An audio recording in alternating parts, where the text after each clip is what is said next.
ကျွန်တော်တို့ရဲ့ဇလန်းကိုရှီယာလို့ခေါ်တဲ့မိန်းကလေးတစ်ယောက်နဲ့စတင်ထားပါတယ်။သူမဟာသူမစိတ်ဝင်စားနေတဲ့ကောင်လေးကိုရင်ဖွင့်နေတဲ့အိမ်မက်တစ်ခုမှတ်နေတာပါ။အဲ့ဒီအိမ်မက်ထဲမှာပဲရုတ်တရက်တစ်ယောက်သူမကောင်းကိုဘောလုံးနဲ့ပစ်ပေါက်လိုက်လို့သူမမြေကြီးပေါ်လဲကျသွားပါတယ်။သူမပြန်ထားဖို့စူးစမ်းစင်မှာပဲဘောလုံးတွေအများကြီးနဲ့ထပ်ပစ်ခံရပြန်ပါတယ်။ကျောင်းနောက်ကျနေပြီဖြစ်လို့သူမမေကသူမကိုအိပ်ယာကနိုးကိုကောင်းအောင်နဲ့ရိုက်လိုက်တဲ့အခါမှာတော့သူမထိတ်လန့်တကြားနိုးလာပါတော့တယ်။ရှီယာဟာအမြန်နှပြင်ဆင်ပြီးကျောင်းသွားဖို့ထွက်လာခဲ့ပါတယ်။လမ်းမှာတော့သူမနေတိုင်းစားနေကြပိုင်မုံဆိုင်မှာခဏဝင်လာပါတယ်။ဒါပေမဲ့ဝဝတုတ်တုတ်ကောင်လေးတစ်ယောက်ကဆိုင်ကစားစရာတွေအကုန်မှာထားတာကိုတွေးလိုက်ရလို့သူမအံ့ဩသွားပါတယ်။ဒီကောင်လေးနာမည်ကရမ်းဖြစ်ပြီးအစားအသောက်အရမ်းကြိုက်တဲ့သူပါ။ရှီယာကလည်းအစားအသောက်အချို့ကိုလိုချင်တာကြောင့်သူ့ဘေးမှာဝင်ထိုင်ပြီးအတူစားဖို့ကြိုးစားပေမဲ့သူကခွဲမပေးပါဘူး။ဒါကိုမြင်တော့ရှီယာစိတ်တူပြီးသူ့ကိုအစားကျူသူလို့ခေါ်လိုက်ပါတယ်။အဲ့ဒီနောက်သူမကြောင်းသွားဖို့ထားလိုက်ပေမဲ့ရုတ်တရက်ခလုတ်တိုက်မိပြီးသူတို့နှစ်ယောက်လုံးမြေကြီးပေါ်လဲကျသွားပါတယ်။သူတို့ဟာကြော်ညာဆိုင်ပုတ်တစ်ခုပေါ်ကိုလဲကျသွားတာဖြစ်ပြီးအဲ့ဒီဆိုင်ပုတ်ကသူတို့ရဲ့ဘောင်းဘီတွေနဲ့ကြောက်ကလျက်မှာကပ်ပါသွားတာကိုတွေးလိုက်ရပါတယ်။သူတို့အဲ့ဒီဆိုင်ပုတ်ကိုခွာဖို့ကြိုးစားပေမဲ့ကြောင်းနောက်ကျမှဆိုးတာကြောင့်မခွာနိုင်ခဲ့ပါဘူး။ဒါကြောင့်သူတို့ဟာဆိုင်းပုတ်ကြီးကလျက်နဲ့တယောက်အရန်နီးကပ်စွာလမ်းလျှောက်ပြီးကြောင်းသွားကြရပါတယ်။သူတို့ကြောင်းနဲ့လမ်းလျှောက်သွားတဲ့အခါအားလုံးကသူတို့အကြောင်းစကားပြောနေကြပါတယ်။ရှီယာကတော့ဘယ်သူမှမမြင်အောင်မျက်နှာကိုဖုံးထားဖို့ကြိုးစားပါတယ်။ကန်ဆိုးတာကသူမစိတ်ဝင်စားနေတဲ့ကောင်လေးဂျွန်ကစပိန်စီရင်သူမကိုမြင်သွားတဲ့အတွက်သူမအရန်ကိုရှက်သွားပါတယ်။သူတို့ကြောင်းရောက်တဲ့အခါကြောင်းအုပ်ကြီးရုံခန်းထဲဝင်ဖို့အခက်တွေ့နေကြပါတယ်။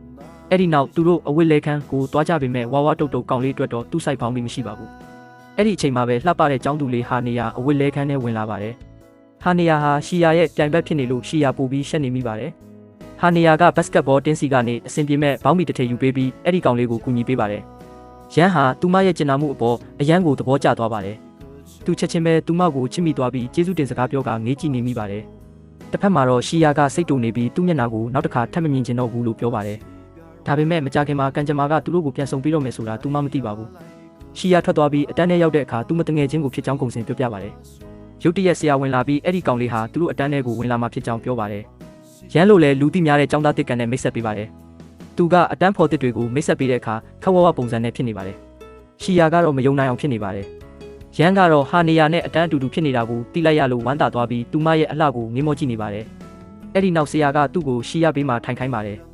သူတို့နှစ်ယောက်လုံးတယောက်ကိုတယောက်မကြိုက်ကြတာသိတာပါတယ်။ဒါပေမဲ့ရန်ကအရန်တော်ပြီးအင်တဲလာချင်းဖြစ်တယ်ဆိုတာသိလိုက်ရတဲ့အခါမှာတော့ရှီယာရဲ့သဘောထားပြောင်းလဲသွားပါတယ်။သူဟာအတန်းထဲမှာအမြဲတမ်းအဆင့်တရတဲ့သူဆိုတာသူမသိသွားပါတယ်။ရန်ကတော့ရှီယာဟာစာလဲမလို့အဆင့်တွေလည်းမကောင်းတာကိုသိပြီးသူမကိုရေမောပါတယ်။ရှီယာဟာစာလေးလာဖို့စိတ်ဝင်စားပဲအဆင့်တွေလည်းစိုးနေတာကြောင့်သူ့နားကိုကပ်ဖို့ကြိုးစားပါတယ်။သူမရဲ့အစီအစဉ်ကတော့စာမေးပွဲမှာသူ့စီကကူးဖို့နဲ့အိမ်စာတွေကူခိုင်းဖို့ပါ။နောက်ပိုင်းမှာရန်ဟာလက်တွေ့ဘဝကိုနားလည်လာပြီးသူတာပိန်ပိန်ပပဖြစ်သွားရင်ဟာနေယာရဲ့အချစ်ကိုရနိုင်မလားလို့စိတ်ကူးရင်လာပါတယ်။သူမကိုအထင်ကြီးစေဖို့ဘတ်စကတ်ဘောကစားမယ်လို့ဆုံးဖြတ်လိုက်ပါတယ်။ကျောင်းအားလက်ချိန်မှာရန်ကကန်တင်းမှာတယောက်တည်းထမင်းစားနေပါတယ်။ဟာနေယာကတွေ့သွားပြီးသူ့ဘေးမှာလာထိုင်ပါတယ်။သူကသူမရဲ့ကျင်နာမှုအတွက်ကျေးဇူးတင်နေပါတယ်။သူမဟာဘတ်စကတ်ဘောကစားတဲ့သူတွေကိုသဘောကျတယ်ဆိုတာသိလိုက်ရတဲ့အချိန်ထိသူကသူမအပေါ်အရန်ကောင်းမှုစူးစမ်းနေပါတယ်။အဲ့ဒီအကြောင်းပြချက်နဲ့ပဲသူကရှီယာစီသွားပြီးဘတ်စကတ်ဘောတင်းထဲဝင်နိုင်အောင်ကူညီဖို့တောင်းဆိုပါတယ်။သူကသူမကိုလက်ထိုးတဲ့အနေနဲ့သူမရဲ့အိမ်စာတွေကိုလုပ်ပေးထားပါတယ်။ရှီယာကဒါကိုဝမ်းသာသွားပြီးကူညီဖို့သဘောတူလိုက်ပါတယ်။သူမဟာအတင်းသားတစ်ယောက်ကိုလေ့ကျင့်ရေးမလာနိုင်အောင်တားဆီးလိုက်ပြီးနေရာလွတ်တစ်ခုဖြစ်အောင်လုပ်ပေးလိုက်ပါတယ်။ရန်ကအခွင့်အရေးကိုအရယူပြီးဘတ်စကတ်ဘောတင်းစီတန်းသွားပါတယ်။အတင်းကောင်းဆောင်ကဂျုံဖြစ်ပြီးသူဟာရှီယာပါဝင်ကျောင်းကမိန်းကလေးတွေအကုန်လုံး crash ဖြစ်နေတဲ့သူပါ။ရန်ကအတင်းဝင်ဖို့ပြောတဲ့အခါအတင်းသားတွေကသူ့ကိုဝါလုံးလို့ဆိုပြီးဝိုင်းရကြပါတယ်။ဂျုံကလည်းသူကနှိကွေးနေမှာပဲလို့ထင်နေပါတယ်။ဒါပေမဲ့သူတို့ကသူ့ကိုစမ်းသပ်ကစားခိုင်းပါတယ်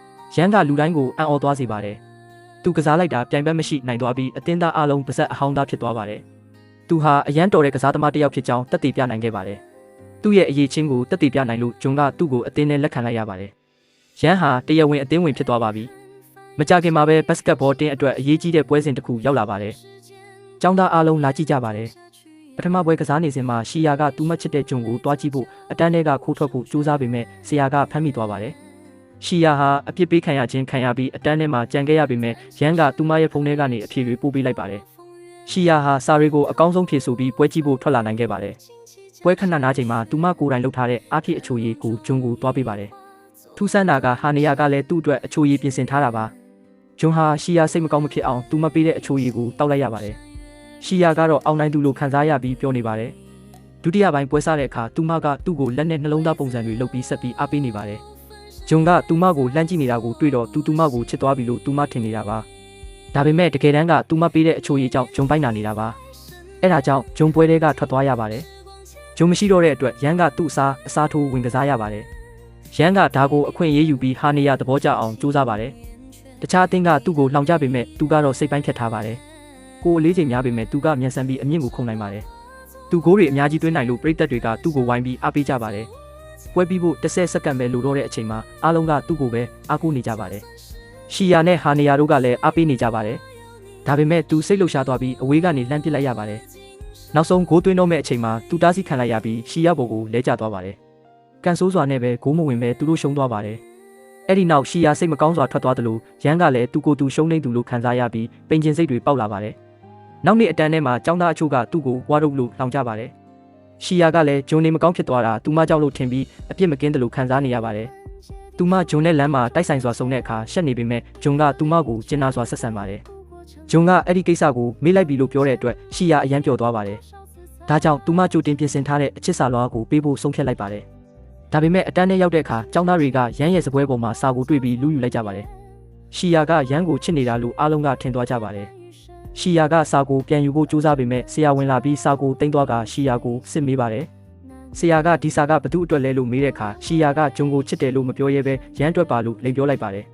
်ရန်ကဒါကိုတိလိုက်ရတဲ့အခါသူမကိုကူညီဖို့ဆုံးဖြတ်လိုက်ပါတယ်သူဆရာစီသွားပြီးရှီယာကသူ့ကိုတကယ်ပဲစိတ်ဝင်စားနေတာပါလို့ပြောပြီးဝိုင်းလိမ်ပေးပါတယ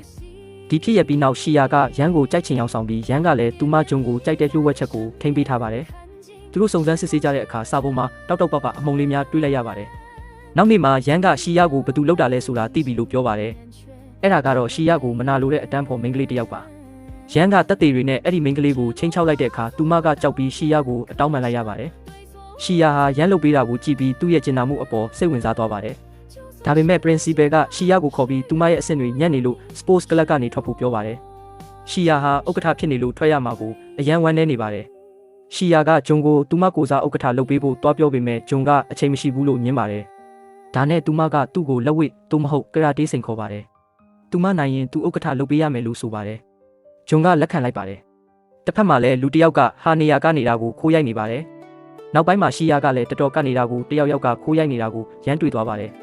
်ရန်ကအဲ့ဒီလူကိုလိုက်ဖမ်းပေမဲ့အရိုက်ခံလိုက်ရပြီးအဲ့ဒီလူထွက်ပြေးသွားပါတယ်ရန်ဟာဒဏ်ရာရသွားပေမဲ့ရှီယာကိုသူအားနေတယ်လို့မထင်စေချင်တာကြောင့်ဘာမှမပြောဘူးဂျုံကိုတောင်းဆိုပါတယ်ဂျုံကဟာနေယာကိုအိမ်ထိလိုက်ပို့ပေးနေတာဟာသူမကိုတယောက်ကစောင့်ကြည့်နေတာကိုသိလို့ဖြစ်ကြောင်းပြောပြပါတယ်စိန်ခေါ်ပွဲနေ့မှာဂျုံရောက်မလာတာကြောင့်ရှီယာကအလိုလျောက်နိုင်သွားပါတယ်